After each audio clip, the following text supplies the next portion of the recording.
Hello दोस्तों। आज की कहानी है बूढ़ी औरत के 50 रुपए। एक शख्स पैदल किसी रास्ते से जा रहा था। उसने देखा कि सामने एक बिजली के खंभे में पेपर चिपका पड़ा है और उसमें कुछ लिखा हुआ है। उसमें लिखा था कि कल इस रास्ते से गुजरते वक्त मेरे 50 रुपए कहीं गिर गए। मुझे ठीक से दिखाई नहीं देता है। कृपया इस रास्ते पर कहीं भी किसी को भी मेरे 50 रुपए मिले तो इस पते पर पहुंचा दे। नीचे लिखे पते को पढ़कर उस शख्स का मन वहां जाने का करने लगा। उस शख्स ने पते को याद किया और उसकी तरफ बढ़ने लगा।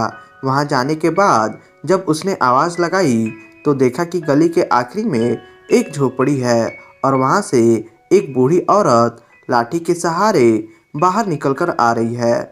उस शख्स को मालूम हुआ कि वो वृद्धा वहां अकेली रहती थी। बूढ़ी औरत के सामने आने पर उस शख्स ने उनसे कहा कि माँ जी, आपके 50 रुपए जो गिरे थे वो मुझे मिले हैं। ये रहे आपके 50 रुपए।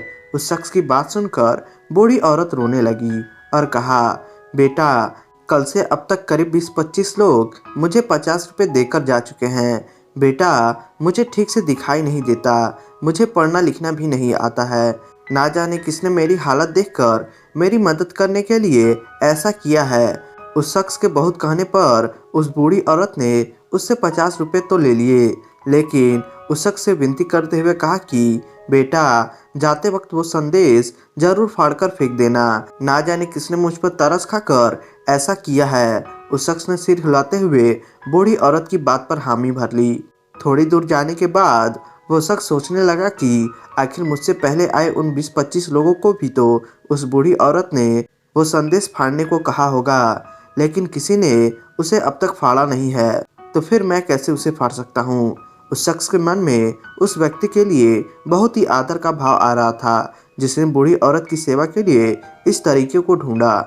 उस शख्स का मन उस व्यक्ति के लिए कृतज्ञ से भर चुका था। फिर क्या था, उस शख्स ने भी बिजली के खंभे पर लगे उस संदेश को वैसे ही रहने दिया।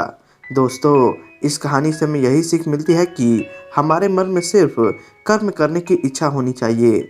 मदद के तो अनेकों तरीके हैं। अगर हमारे अंदर किसी की मदद करने की इच्छा हो तो हम किसी न किसी रूप में भी जरूरतमंद की सेवा कर सकते हैं। कर्म तेरे अच्छे है तो किस्मत तेरी दासी है। नीयत तेरी अच्छी है तो घर में मथुरा काशी है। तो दोस्तों, उम्मीद करते हैं कहानी आपको पसंद आई होगी। तो आप इसे लाइक करें और हमारे चैनल को सब्सक्राइब करें। धन्यवाद दोस्तों।